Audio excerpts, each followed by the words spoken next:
Барлығыңызға сәлем. Менің аты жөнім Мауленов Хабиден. Мен Алматы қаласындағы Қаныш Имантайұлы Сәтбаев атындағы Қазақ ұлттық техникалық зерттеу университетінің құрылыс инженериясының 2-ші курс студентімін. Мен Нұрсұлтан Назарбаев қорының ел үміті премиясының финалисті және 2-ші орын иегерімін. Жалпы мен ел үміті премиясына осыдан 2 жыл бұрын, яғни 1-ші курс студент болған кезде Instagram қарап жатып, рекламадан көріп қалдым. Басында мен жаңағында 2-ші кезеңге шығам, 1-ші кезеңнен финалға өтем деп тіпті ойым болмады. Басында тек жай қатысып көрем деп ойладым. Ел үміті премиясы жобасы осы қатысушылардың барлығын 7 бағыт бойынша жетілдіру жобасы болып табылады.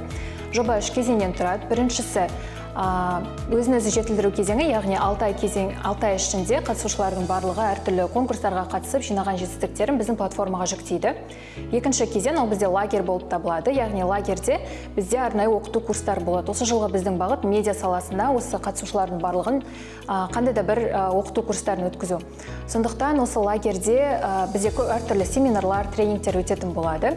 Кейін осы лагерьден кейін 3-ші кезең, яғни әр қатысушы өзінің жеке жобасын құрастырады, яғни ол жоба бізде әлеуметтік мәселелерді шешетін жоба болуы керек.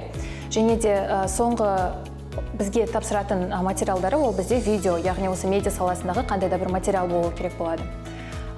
Және осы 3-ші кезеңден кейін Астанаға өздерінің жобаларын қорғауға, яғни іріктеуден өткен қатысушылар өз жобаларымен осы Астанаға шақырту алатын болады. Және офлайн түрде өз жобаларын қорғайды, яғни кейін өзінің яғни 1-ші, 2-ші орын көлемінде өздерінің жетістіктерін, жеңістерін жетеді. Жоба биыл 2-ші рет өткізіліп жатыр, яғни өткен жылы 2020-2024 жылдары бізде 800-ге жуық өтініш қабылданды.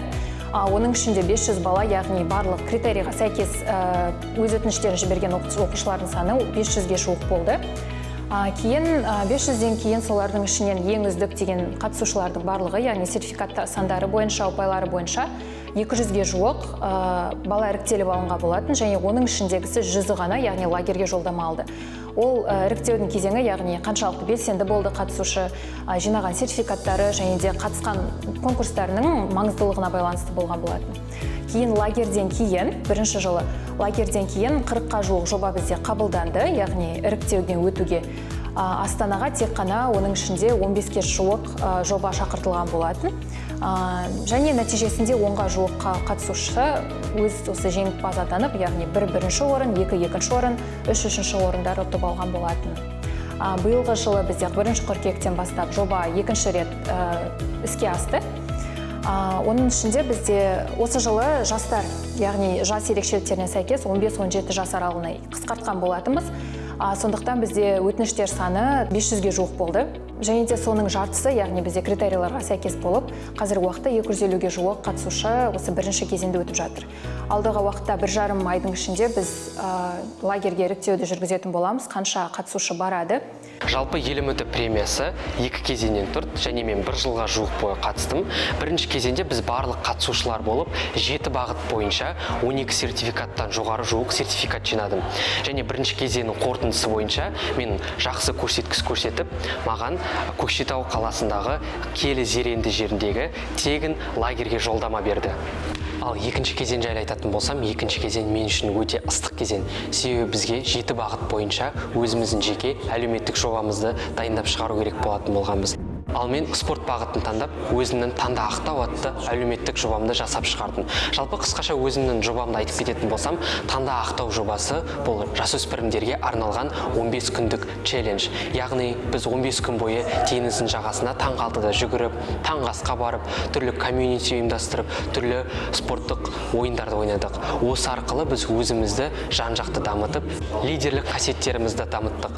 Және А точкасында менде 15 қатысушымен бастаған болсам, және соңғы 35 қатысушымен мен өзімнің жобамды аяқтаған болатын. Және де бұйырса, алдағы жазда мен таңда ақтау 2 жобасын қайта ашуды жоспарлап отырмын. 1-ші және 2-ші кезеңнен сүрінбей өтіп, және осы жасаған еңбегімнің барлығы өзінің жемісін берді. Яғни Нұрсұлтан Назарбаев қорының ел үміті премиясының финалисті және 2-ші орын иегері атандым. Және де мен 1 миллион теңге білім грантын ұтып алдым. Және де қазіргі таңда осы қаражатты мен ағылшын тілін үйренуге жұмсап жатырмын. Менің болашақтағы арманым бұл магистратура дәрежесін шетелде оқу.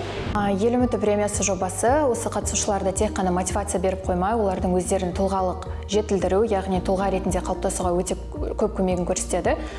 Соның бір кейстарының бірі, яғни Исабек Нұралы, өткен жылғы біздің қатысушымыз.